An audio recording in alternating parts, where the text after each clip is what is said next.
Good morning, dear students and viewers. The topic of discussion for today is bedwetting, यानी कि बिस्तर गीला करना. So let's start with the definition of bedwetting.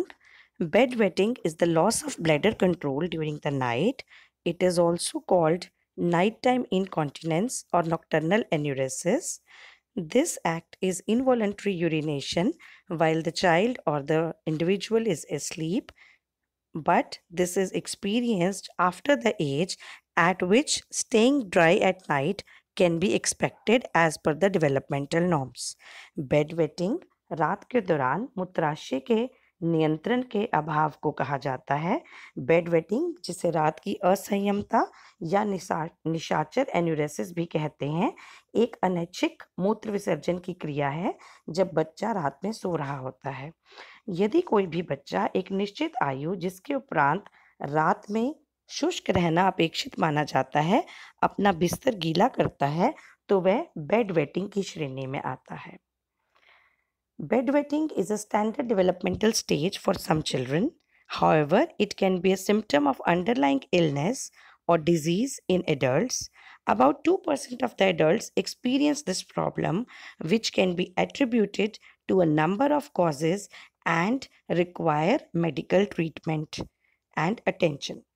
कुछ बच्चों के लिए बेडवेटिंग एक मानक विकासात्मक अवस्था है, हालांकि यह वयस्कों में किसी बीमारी के अंतर्गत या किसी बीमारी का लक्षण हो सकती है. लगभग 2% वयस्क बेडवेटिंग अनुभव करते हैं, जिसके लिए विभिन्न कारणों को जिम्मेदार ठहराया जा सकता है तथा इसके लिए उपचार की आवश्यकता मानी जा सकती है. देखिए, चित्र से आपको बहुत भली भांति से क्लियर हो रहा है that up to 3 years 1 in 2 children are experiencing the problem of bedwetting, while for the 5 years the probability is 1 in 5, and when we move to 8 years the probability decreases to 1 in 20, while at the age of 15 years it raises to 1 in 50. Logically अगर आप नीचे वाले चित्र में देखें तो आपको पता चल रहा है कि जब हमारा यूरिनरी ब्लैडर फिल हो जाता है तो ब्लैडर अपना साइज थोड़ा सा एनलार्ज कर लेता है, बड़ा हो जाता है साइज में, आकार में, तथा हमारे नर्वस सिस्टम, हमारे ब्रेन को एक मैसेज जाता है जिससे हमें पता चलता है कि हमें यूरिनेशन की अर्ज हो रही है. ये सिग्नल इग्नोर कर दिया जाता है और ब्लैडर को फिल होता रहता है. जब ब्लैडर बिल्कुल फुल हो जाता है तो हमें एक अर्जेंट सिग्नल फिर से मिलता है कि अब अगर हम यूरिनेशन के लिए नहीं जाते हैं तो यूरिन लीक आउट हो सकता है.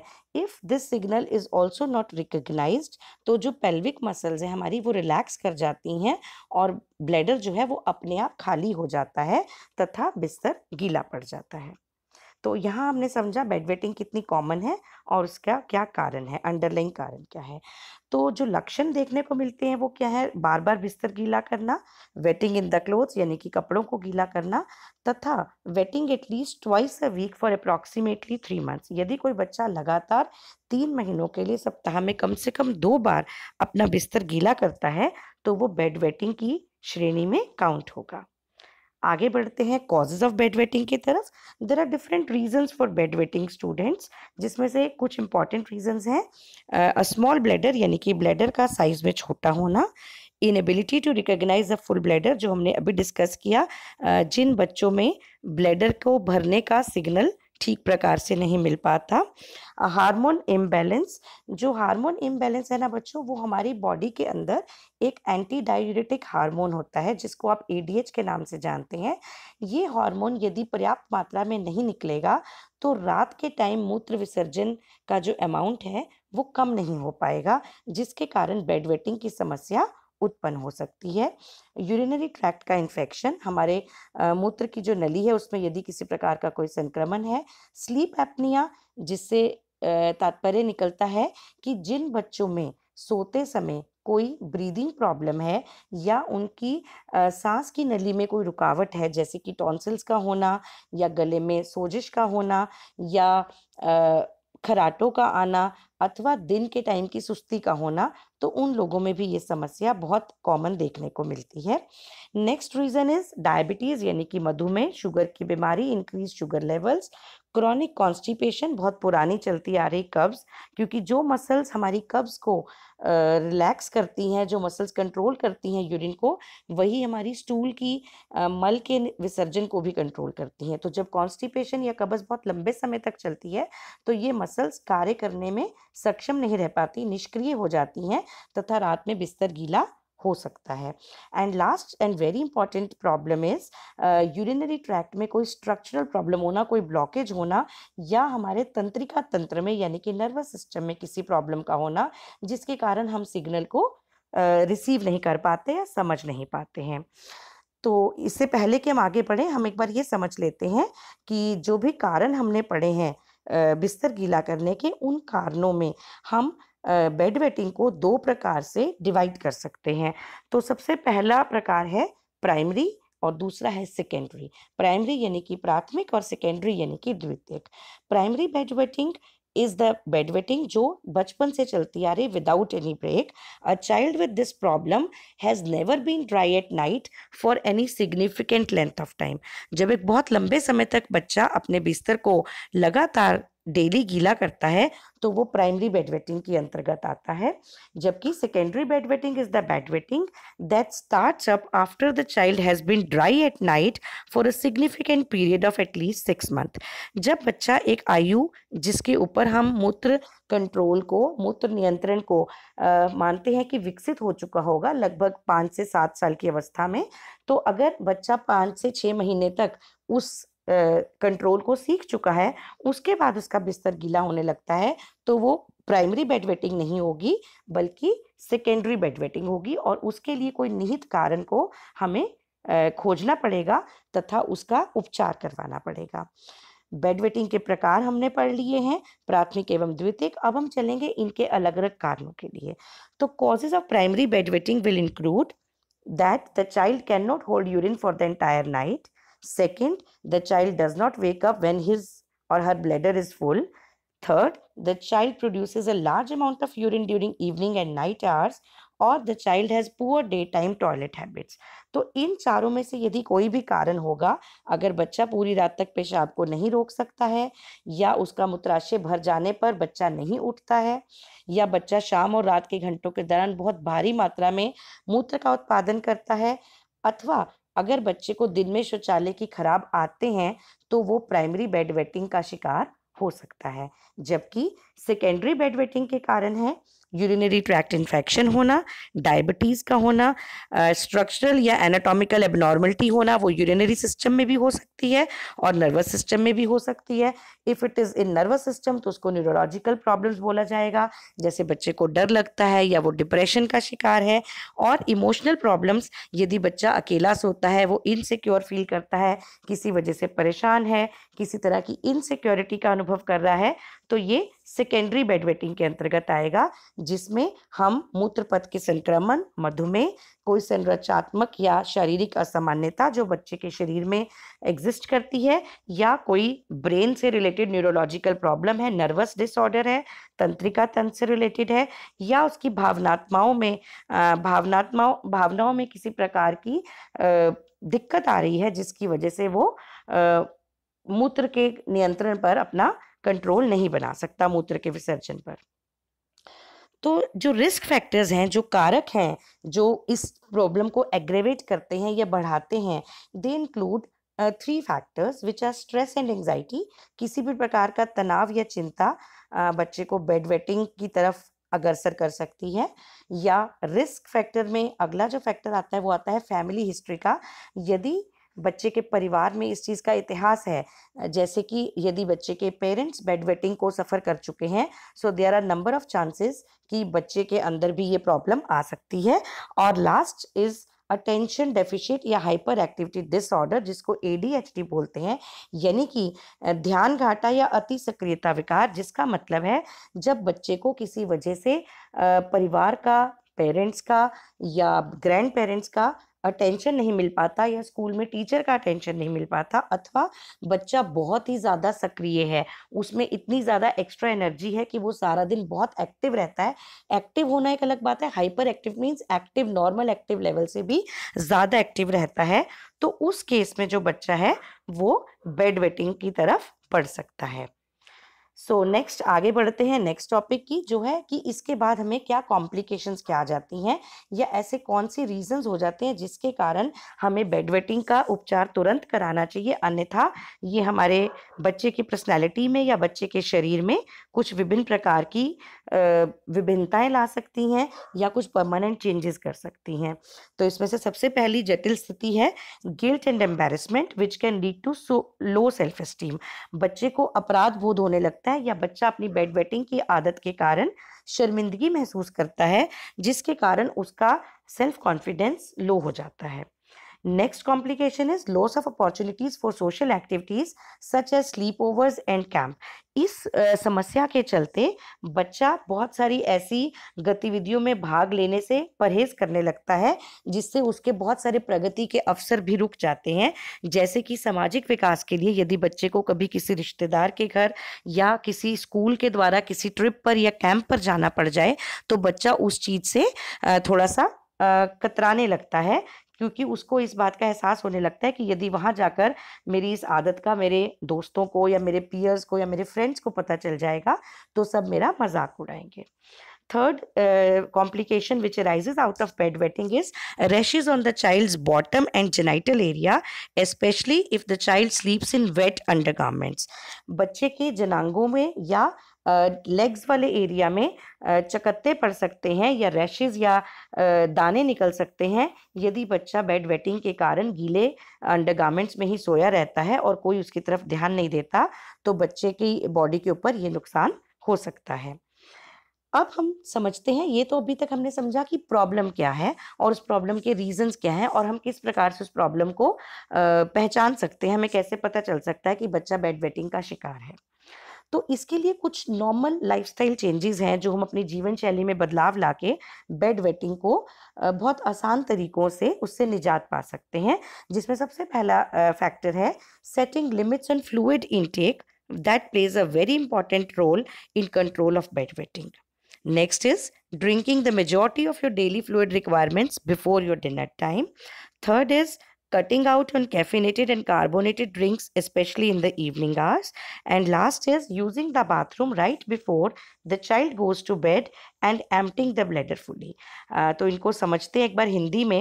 इसका मतलब है बेड वेटिंग को नियंत्रित करने के लिए बच्चे को या बड़े को अपने द्रव सेवन की सीमा को निर्धारित कर लेना चाहिए। स्पेशली देर शाम बच्चे को ज़्यादा पेय पदार्थों का सेवन नहीं करने देना चाहिए, जिससे बेड वेटिंग की प्रॉब्लम को रोका जा सकता है। सेकेंड फैक्टर इज खाने से पहले अपने दैनिक तरल पदार्थ, स्पेशली रात के खाने से पहले, डिनर से पहले जितने भी दैनिक तरल पदार्थ हैं उनकी जो अधिकतम सीमा है वो समाप्त कर लेनी चाहिए। जितना पानी या जितना भी कोई लिक्विड आपको लेना है वो तब तक ग्रहण कर लेना चाहिए, ताकि जब आप डिनर करें उसके 2 घंटे के बाद लगभग जब हम सोते हैं तो आपका जो ब्लैडर है वो एक बार के लिए फिल हो जाएगा और उसको फिर हम तुरंत खाली करवा के बच्चे को कंफर्टेबल फील करा सकते हैं। Next change which can come in lifestyle is शाम को कैफीन युक्त या कार्बोनेटेड पेय पदार्थों को कम मात्रा में लेना। इसका बड़ा क्लियर सा एग्जाम्पल है, यदि बच्चे या कोई भी व्यक्ति शाम के पश्चात अत्यधिक चाय, कॉफ़ी या कोल्ड ड्रिंक्स जैसे कि एरिएटेड ड्रिंक्स होते हैं, कोई भी सॉफ्ट ड्रिंक्स हैं, उनका सेवन ज़्यादा मात्रा में करता है तो ब्लैडर के ऊपर इमीडिएट प्रेशर बना रहता है और जिसकी वजह से फ्रीक्वेंट यूरिनेशन की प्रॉब्लम आ जाती है। तो बच्चे को या वयस्क को शाम के बाद कैफीन युक्त पदार्थ, चाय, कॉफ़ी या कार्बोनेटेड ड्रिंक्स के सेवन को सीमित कर देना चाहिए। नेक्स्ट इज अपने मूत्राशय को रात को सोने से पहले पूरी तरह से खाली करना और बाथरूम का ठीक प्रकार से प्रयोग करना, ताकि बार बार आपको यूरिन की अर्ज ना हो और यूरिन की जाने के लिए आपको उठना ना पड़े। अब यहाँ पे बहुत इंपॉर्टेंट रोल आता है पेरेंट्स का, जिसमें मैं स्पेशली कहना चाहूँगी एक मदर का role is very very important in helping the child getting rid of this problem. परंतु बहुत सारे घरों में ऐसा देखा जाता है कि इस प्रॉब्लम को एक स्टिग्मा के तौर पे लिया जाता है और बच्चे के साथ कई बार अनचाहा व्यवहार भी किया जाता है, जिसकी वजह से बच्चा बहुत सहम जाता है तथा वह कई प्रकार की गतिविधियों से अपने आप को वंचित करने के लिए मजबूर हो जाता है। तो यहाँ बच्चों मैं आपके साथ एक और चीज़ भी डिस्कस करना चाहूँगी। हमारी जो अप्रोच है towards handling this problem should be very very positive, ताकि जो बच्चा है वो एक बड़े नेचुरल तरीके से इस प्रॉब्लम से उबर आए और उसको इस बात का एहसास भी ना हो कि मैं किसी प्रॉब्लम का शिकार हो रहा हूँ। तो इसके लिए हमें क्या स्टेप्स लेने चाहिए या पेरेंट्स की क्या भूमिका बनती है, उसमें सबसे पहला पॉइंट आता है, we should have focus on the problem, not on the attitude that finding faults in the child, then avoiding the blaming or punishing the child for such activity, be patient and supportive for the child, reassure and encourage your child very very often, उसमें positivity भरनी चाहिए, enforce a no teasing rule in the family, do not discuss the bedwetting problem of your child in front of other family members, ये बहुत important है, encourage the responsibility level on the child and make the cleanup process very very easy and convenient and which is hassle free। तो parents को क्या करना चाहिए, सबसे पहले तो देखिए जैसे आपको पिक्चर्स में भी नजर आ रहा है कि पेरेंट्स को बच्चे को उसका फॉल्ट नहीं एहसास कराना चाहिए, क्योंकि इस प्रॉब्लम में बच्चे की गलती नहीं है, रादर ये उसके साथ एक प्रॉब्लम है जिसका सोल्यूशन हमें बच्चे के साथ मिलकर निकालना चाहिए। उसको डांटना नहीं चाहिए, गुस्सा नहीं होना चाहिए, रादर उसको एक्सरसाइजेस करानी चाहिए, उसको प्यार रखना चाहिए, उसको अपने साथ हग करके कडल करके सुलाना चाहिए, जिससे बच्चा बहुत ही ज़्यादा सिक्योर फील करता है और उस सेफ्टी के चलते बच्चे की इस प्रॉब्लम से धीरे धीरे धीरे धीरे कंट्रोल होना शुरू हो जाता है। तो माता पिता को समस्या पर ध्यान देना चाहिए, ना कि बच्चे को डांट फटकारना चाहिए, बच्चे को दोषी नहीं ठहराना चाहिए, उसे किसी प्रकार का दंड नहीं देना चाहिए कि तुमने बिस्तर गीला किया है। इस समस्या के दौरान हालांकि ये बहुत मुश्किल होता है डेली बच्चे के गीले बिस्तर को मैनेज करना, परंतु हमें धैर्य बनाए रखना चाहिए तथा बच्चे को मदद करनी चाहिए कि वो इस समस्या से उबर सके। अपने बच्चे को अक्सर इस प्रॉब्लम को लेकर टेंशन फ्री करना चाहिए, उसे आश्वस्त करना चाहिए तथा एनकरेज भी करना चाहिए। आश्वस्त करने के लिए आप अपनी या किसी और की स्टोरीज बता सकते हैं, उसे नॉर्मलाइज कर सकते हैं कि ये प्रॉब्लम सबके साथ होती है, ये सिर्फ तुम्हारे साथ नहीं है, इसमें कोई बहुत बड़ी बात नहीं है, you can get out of it. उसके अलावा उसे एनकरेज करना चाहिए, उसके छोटी छोटी बातों के लिए जब आप उसे प्रमोट करेंगे तो बच्चे का सेल्फ कॉन्फिडेंस बढ़ेगा, उसके इनसिक्योरिटीज को ढूंढने की कोशिश करनी चाहिए जिसकी वजह से बच्चा आपके साथ अपनी हर बात को शेयर कर सके। यदि उसको स्कूल में कोई प्रॉब्लम है या उसको किसी वजह से किसी से डर लगता है या किसी चीज से डर लगता है या वो अकेला सोने से डरता है, एक और भी बहुत इंपॉर्टेंट फैक्टर है, जिस टाइम बच्चे के साथ घर में कोई छोटा भाई बहन का जन्म हो जाता है और माता पिता का ध्यान बड़े बच्चे से थोड़ा सा हटकर छोटे बच्चे की तरफ चला जाता है, तो उस टाइम भी बच्चे को इस तरह के प्रोत्साहन और आश्वासन की बहुत अधिक आवश्यकता होती है, ताकि बच्चा जो है वो सुरक्षित महसूस कर सके और उसको ये लगे कि उसकी तरफ पूरा ध्यान दिया जा रहा है।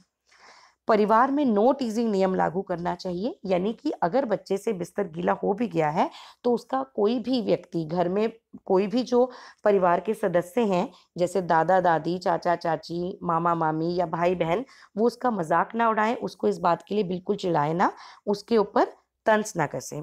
अन्य परिवार के सदस्यों के साथ इस बात की चर्चा नहीं करनी चाहिए, क्योंकि ये समस्या जितने कम लोगों को पता होगी उतना ही बच्चा अपने आप को सिक्योर फील करेगा। जितने ज़्यादा लोग इस बारे में जानेंगे उतने ज़्यादा लोग उससे इस बारे में बात करेंगे, तो बच्चे में हीनता की भावना उत्पन्न हो सकती है।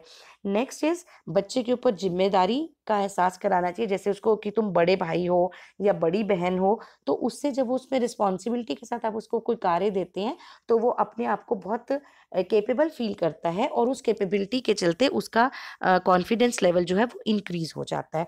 नेक्स्ट इज जो साफ सफाई का जो प्रोसेस है वो बहुत आसान रखना चाहिए। बच्चे के आसपास में ही कुछ इस तरह की चीज़ें या इक्विपमेंट्स हो सकते हैं जो बच्चे को क्लीनिंग प्रोसेस में हेल्प कर सकते हैं, ताकि बच्चे को ये ना लगे कि मैंने ये बहुत बड़ा काम कर दिया, अब इसको क्लीन करने के लिए मेरे को बहुत जद्दोजहद करनी पड़ेगी।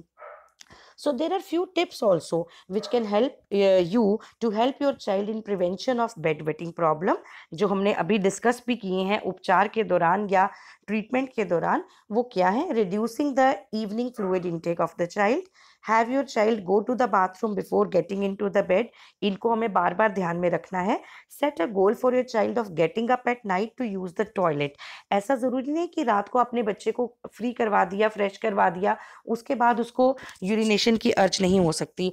आपको बीच में अलार्म सेट करना पड़ेगा या 2-2 घंटे के बाद बच्चे को उठाकर थोड़ी सी मेहनत करनी पड़ेगी. You can accompany the child to the bathroom, क्योंकि कभी कभी बच्चे अकेले बाथरूम जाने को लेकर डरते हैं और इसी वजह से बिस्तर गीला कर लेते हैं. सो यू शुड ट्राई कि उसके जो टाइम इंटरवल्स हैं वो फिक्स हो जाएं, और जब कुछ दिन आप उसको लेके जाओगे तो स्लोली एंड ग्रेजुअली जब ये सारे टिप्स को फॉलो करोगे तो आप देखोगे कि बच्चे की इस समस्या में बहुत सारे पॉजिटिव चेंजेस आने शुरू हो जाएंगे. Make sure that the child has easy access to the toilet. यहाँ पे I would like to share 2 things with you.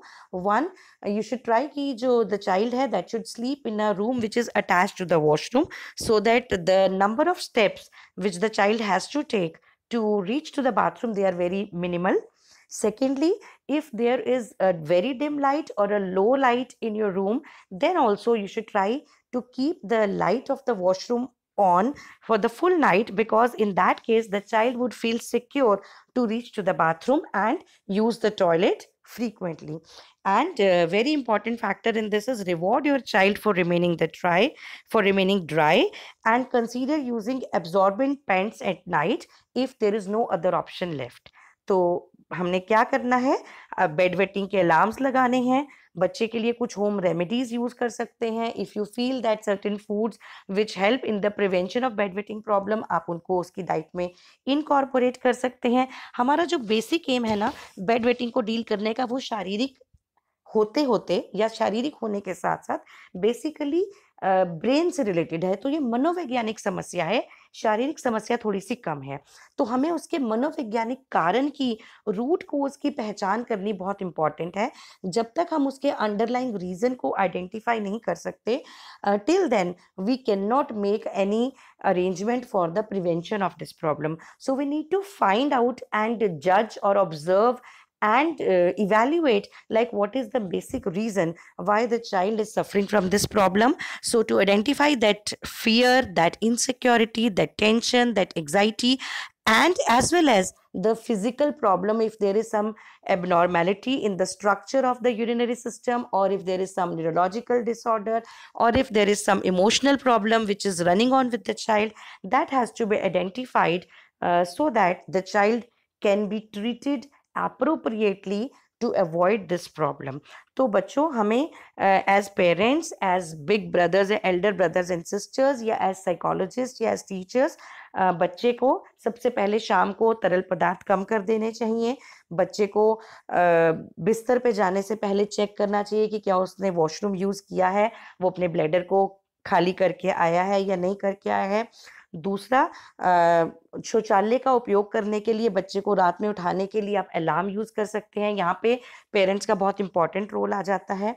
उसके बाद हमें ये भी सुनिश्चित करना है कि बच्चा आसानी से टॉयलेट तक पहुंच सकता है, और जब बच्चा बहुत दिन तक अपने आप को सूखा रखता है या बीच में कभी कभी वो बेड गीला नहीं कर रहा, तो उसे प्रोत्साहित करने के लिए हमें उसे कोई ना कोई रिवॉर्ड भी देना चाहिए, ताकि बच्चे को मोटिवेशन मिले और उस मोटिवेशन के चलते वो इस प्रॉब्लम से उभर सके.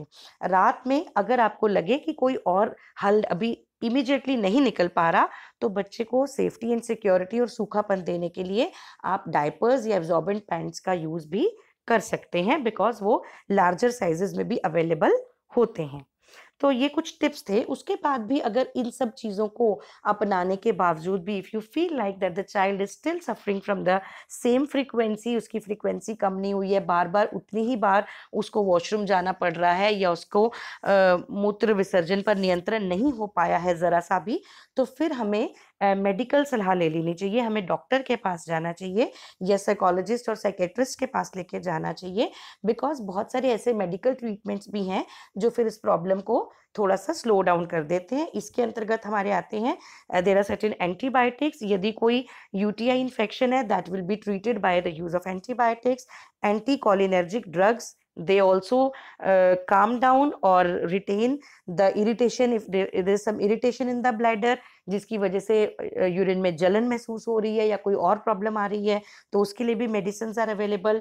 Desmopressin acetate is a medicine which increases the levels of anti-diuretic hormone जो हमने स्टार्टिंग में डिस्कस किया, जिससे कि नाइट के टाइम में जो अमाउंट ऑफ यूरिन फॉर्मेशन है वो कम रहता है और बच्चे को बार बार यूरिन के लिए उठना नहीं पड़ता. And there are medications that block dihydrotestosterone which reduce the swelling of the prostate gland of the child, especially if the child is male. So bed wetting के लिए एंटीबायोटिक्स हैं जो यूटीआई इन्फेक्शन को खत्म कर देती हैं, और ऐसी दवाएं हैं जो मूत्राशय को शांत कर सकती हैं. ऐसी भी दवाएं हैं जो एडीएच की मात्रा को बढ़ा देती हैं, जिसकी वजह से नाइट के टाइम में, रात के समय में बच्चे को जो मूत्र का उत्पादन है वो थोड़ा कम हो जाता है. और कुछ ऐसी भी हैं जो प्रोस्टेट ग्रंथि की सूजन को कम कर देती हैं, जिसकी वजह से बेड वेटिंग रुक जाती है. अब हम ये टॉपिक को अच्छे से देख चुके हैं, हम समझ चुके हैं कि बेड वेटिंग की प्रॉब्लम की भूमिका या परिभाषा क्या है, उसके कितने प्रकार हैं, उसके कारण क्या हैं, उसके उपचार क्या हैं, what are the remedies and preventive measures and the tips, and specially the role of mother and the parents in helping the child to get rid of bed wetting. तो मैं आपको लेके जाना चाहूंगी towards important questions from this topic or this chapter जो paper में आ सकते हैं. The important questions are, what is bedwetting, what are its types, ये हम already discuss कर चुके हैं. Next is define primary and secondary bedwetting, what are their causes and treatment. Next question which can come is define bedwetting and list its causes, symptoms and preventive measures. Next is discuss the role of mother in helping the child get rid of bedwetting. Then what are the underlying causes of enuresis, क्योंकि इसको enuresis के नाम से भी जाना जाता है.